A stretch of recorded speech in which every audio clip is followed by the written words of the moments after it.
Welcome back to the municipal results updates. Bhadradri జిల్లా Kothagudem municipal corporation ఎన్నికల ఫలితాల్లో సిపిఐ దూకుడు ప్రదర్శిస్తోంది. ఇప్పటి వరకు అధికారికంగా ప్రకటించిన 37 డివిజన్ల ఫలితాల్లో సిపిఐ 18 డివిజన్లలో, కాంగ్రెస్ 12, బీఆర్ఎస్ 2, బీజేపీ సిపిఎం పార్టీలు ఒక్కొక్కటి, స్వతంత్ర అభ్యర్థులు 3 డివిజన్లలో గెలుపొందారు.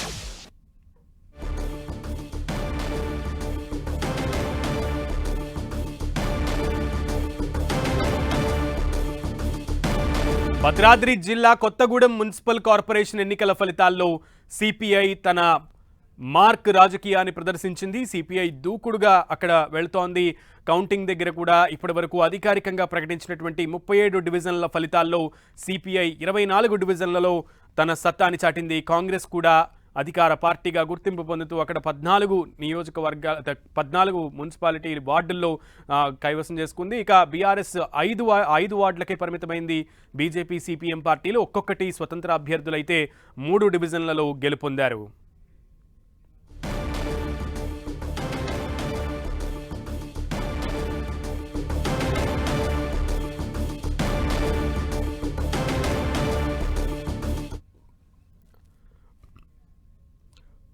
కొత్తగూడెం మున్సిపల్ కార్పొరేషన్ ఎన్నికలు చాలా రసవత్తరంగా సాగుతున్నటువంటి పరిస్థితులు ఉన్నాయి. ఫలితాలైతే సిపిఐ తన దూకుడిని ప్రదర్శిస్తోంది ఆ కార్పొరేషన్లో. పూర్తి సమాచారం మా ప్రతినిధి సైదులను అడిగి తెలుసుకుందాం. సైదులు, సో అన్ని డివిజన్లలో కూడా సిపిఐ అలాగే కాంగ్రెస్ ఆ తర్వాత స్థానంలో ఉన్నటువంటి పరిస్థితి ఉంది. సో మొత్తం రిజల్ట్స్ అన్నీ కూడా తెలియడానికి అన్ని డివిజన్లలో ఫలితాలు తెలియడానికి ఎంత టైం పట్టే అవకాశం ఉంది?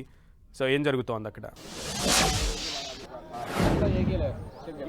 సునీల్, కొత్తగూడెం కార్పొరేషన్కి సంబంధించి సిపిఐ అభ్యర్థులు దూకుడు ప్రదర్శిస్తున్నారని చెప్పుకోవచ్చు. మొత్తం 60 డివిజన్లలో కూడా 24 వార్డులలో కూడా సిపిఐ విజయం సాధించిన పరిస్థితి ఉంది. అదేవిధంగా 14 స్థానాల్లో మాత్రం కాంగ్రెస్ విజయం సాధించింది. స్వతంత్రులు 3 స్థానాల్లోనూ, సిపిఎం 1 స్థానంలోనూ విజయం సాధించిన పరిస్థితి ఉంది. మరికొన్ని అభ్యర్థులకు సంబంధించి కూడా మరికొన్ని గంటల్లో, అంటే దాదాపు ఒక 20-30 నిమిషాలలోనే పూర్తి స్థాయి ఫలితాలు వెలువడే అవకాశాలు అయితే కనిపిస్తున్నాయి. ఓవరాల్గా చూసుకున్నట్టయితే ఉమ్మడి ఖమ్మం జిల్లాలోని 7 మున్సిపాలిటీలు, ఒక కార్పొరేషన్ అయితే 7 మున్సిపాలిటీలకు సంబంధించి చూసుకుంటే మొత్తం క్లీన్ స్విప్ చేసిందని కూడా చెప్పుకోవచ్చు కాంగ్రెస్ పార్టీ. ఎందుకంటే గత ఎన్నికల్లో మాత్రం ఎక్కడ ఒక మున్సిపల్ చైర్మన్ కూడా గెలవని కాంగ్రెస్ పార్టీ ఈసారి మాత్రం రాష్ట్రంలో అధికారంలో ఉండడంతోనూ మంత్రులు అత్యంత ప్రతిష్టాత్మకంగా తీసుకోవడంతో ఒక్కసారిగా మొత్తం 7 మున్సిపాలిటీలు, అంటే మొత్తంగా ఏదులాపురం కావచ్చు, డిప్యూటీ సీఎం ఏదులాపురానికి సంబంధించి చూసుకుంటే పొంగులేటి శ్రీనివాసరెడ్డి ప్రాతినిధ్యం వహిస్తున్నటువంటి పాలేరు నియోజకవర్గంలో భాగం ఏదులాపురం మున్సిపాలిటీ. ఈ మున్సిపాలిటీలో క్లీన్ స్విప్ అయిందని కూడా మొత్తంగా చెప్పుకోవచ్చు. అయితే మొత్తంగా మేజర్కి సంబంధించినటువంటి మధిరం మున్సిపాలిటీలో కూడా డిప్యూటీ సీఎం మల్లు భట్టి విక్రమార్క ప్రాతినిధ్యం వహిస్తున్న పరిస్థితి ఉంది. అక్కడ కూడా డిప్యూటీ సీఎం ప్రాతినిధ్యంలో మొత్తం 22 వార్డులకు సంబంధించి కూడా 21 వార్డులు కాంగ్రెస్ పార్టీ క్లీన్ స్విప్ చేసింది. ఒకే ఒక స్థానానికి బీఆర్ఎస్ పరిమితమైన పరిస్థితి కనిపిస్తుంది. అదేవిధంగా కల్లూరుకు సంబంధించి కూడా కల్లూరు పొంగులేటి శ్రీనివాసరెడ్డి సొంత గ్రామానికి ఉన్నటువంటి మున్సిపాలిటీ. ఈ మున్సిపాలిటీలో కూడా మొత్తం క్లీన్ స్విప్ అయిన పరిస్థితి కనిపిస్తుంది. ఓవరాల్గా చూసుకుంటే బీఆర్ఎస్ కేవలం 5, 6, 7 వార్డులకు మాత్రమే పరిమితమైనటువంటి పరిస్థితి కనిపిస్తుంది. గతంలో ప్రతిష్టాత్మక తీసుకొని పనిచేసినటువంటి బీఆర్ఎస్ పార్టీకి సంబంధించిన మాజీ మంత్రి కావచ్చు, ఎమ్మెల్యేలు, రాజ్యసభ సభ్యులు, ఎమ్మెల్సీలు సంబంధించి విస్తృతంగా ప్రచారం కొనసాగించినప్పటికీ ఆ ప్రభావం ఏమాత్రం కూడా కనిపించట్లేదు. కేవలం సంక్షేమ పథకాలు సంబంధించిన అంశాలే పరిగణలోకి తీసుకొని స్థానిక సంస్థల ఎన్నికల్లో ఏ విధంగా అయితే గ్రామీణ ప్రాంత ప్రజలు కాంగ్రెస్ పార్టీకి పట్టం కట్టారో, పట్టణ ప్రజల్లో కూడా ఓటర్లు కూడా పూర్తి స్థాయిలో కాంగ్రెస్ పార్టీకి పట్టం కట్టారని చెప్పుకోవచ్చు. కానీ ఇక్కడ కొత్తగూడానికి వచ్చేటాలకి మొత్తం కూడా హోరాహోరీగా నడుస్తున్న వస్తుంది. మొత్తంగా ఇప్పటికే 24 స్థానాల్లో సిపిఐ పార్టీ గెలవడం జరిగింది. 24 స్థానాలకు మొత్తం చూసుకున్నట్లయితే స్వతంత్రులు, అదేవిధంగా బీఆర్ఎస్ పార్టీ, బీజేపీకి సంబంధించి సిపిఎంని కలుపుకొని కనుక చేస్తే ఇప్పటికే ఆ మ్యాజిక్ ఫిగర్ కూడా దాటే అవకాశం కూడా కనిపిస్తున్నారు. సింగిల్గానే అంటే ఇతర పార్టీల సహకారంతో మున్సిపల్ కార్పొరేషన్ మేయర్ పదవిని చేజిక్కించుకునే అవకాశాలు ఉంటుంది. అయితే కొన్ని 10 స్థానాలకు సంబంధించినటువంటి కౌంటింగ్ కొనసాగుతుంది కదా, వచ్చిన తర్వాత ఆ ఫలితాలు వెల్లడైన తర్వాత స్పష్టత క్లియర్గా ఉంటుందని చెప్పేసి కూడా అటు అధికార పార్టీకి సంబంధించిన నేతలు భావిస్తున్న పరిస్థితి అవుతుంది. గతంలో చూసుకున్నట్లయితే సాధారణ ఎన్నికలు, స్థానిక సంస్థల ఎన్నికల్లో కాంగ్రెస్ సిపిఐ పార్టీ కలిసి పోటీ చేసింది. ఈ ఎన్నికల్లో మాత్రం చూసినట్లయితే సిపిఐ పార్టీ కాంగ్రెస్కి దూరంగా ఉంటూ విడివిడిగా పోటాపోటీగా పోటీ చేసిన పరిస్థితి. ఇప్పుడు కొత్తగూడెం కార్పొరేషన్లో కూడా కాంగ్రెస్ వర్సెస్ సిపిఐ పార్టీగా ఉంది తప్ప ఎక్కడ జిల్లాలో బీఆర్ఎస్ వర్సెస్ కాంగ్రెస్ పార్టీగా ఎక్కడ పోటాపోటీగా మొత్తం కూడా హోరాహోరీగా పోటీ ఇచ్చిన పరిస్థితి అయితే కనిపించడం లేదు. ఓవరాల్గా ఖమ్మం జిల్లా మొత్తం క్లీన్ స్విప్ చేసిన పరిస్థితి ఉంది.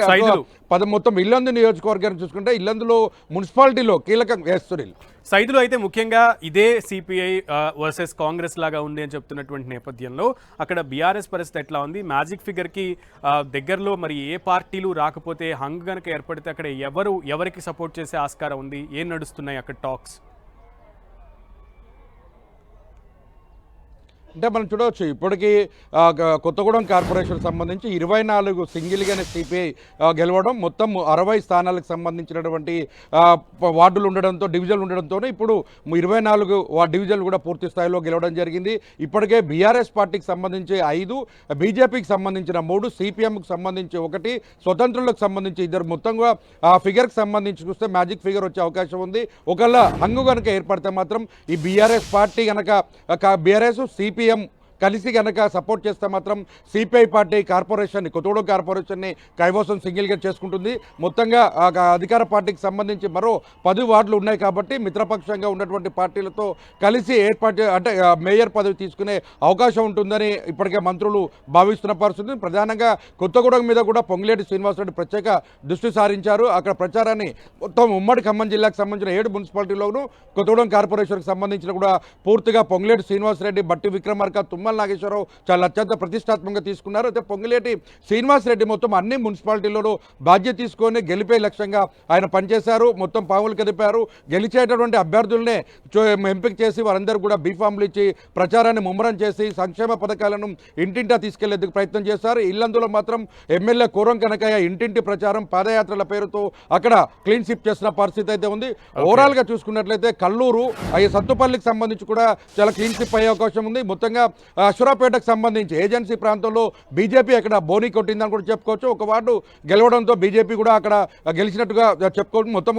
మొత్తం ఆ ఏజెన్సీ ప్రాంతానికి సంబంధించి కావచ్చు, పట్టణ ప్రాంతాలకు సంబంధించి కావచ్చు, మొత్తానిగా కాంగ్రెస్ పార్టీ మొత్తం వన్ సైడ్ ఫలితాలు సాధించింది. మొత్తం ఓటర్లంతా కూడా కాంగ్రెస్ పార్టీకే పట్టం కట్టారని కూడా చెప్తున్నారు. మొత్తం ఇప్పటికే బట్టి విక్రమార్క తమ అభ్యర్థులను గెలిపించి ఇంతటి విజయాన్ని సాధించి పెట్టినటువంటి ఓటర్లందరూ కూడా కృతజ్ఞతలు తెలియజేసిన పరిస్థితి కనిపిస్తుంది. ఇప్పటికే పొంగులేటి శ్రీనివాసరెడ్డిని కూడా గెలిచిన అభ్యర్థులు కూడా వెళ్ళి కలవడం, ఆయనతో మాట్లాడడం జరుగుతున్న పరిస్థితి. త్వరలో అంటే ఎల్లుండే మొత్తం కూడా మేయరు, ఉప మేయర్కి డిప్యూటీ మేయర్కి సంబంధించినటువంటి అభ్యర్థుల ఎంపిక కూడా ఉన్న నేపథ్యంలో ఆ సమీకరణల నేపథ్యంలో గెలిచిన అభ్యర్థులు రిజర్వేషన్ల ప్రకారం ఎవరు మేయరు, ఎవరు డిప్యూటీ మేయర్ అనే దాని మీద కూడా చర్చలు కొనసాగుతున్నాయి. దీనికి సంబంధించి కూడా లక్షల రూపాయలు కూడా బెట్టింగ్ పెట్టిన పరిస్థితి అయితే కనిపిస్తుంది.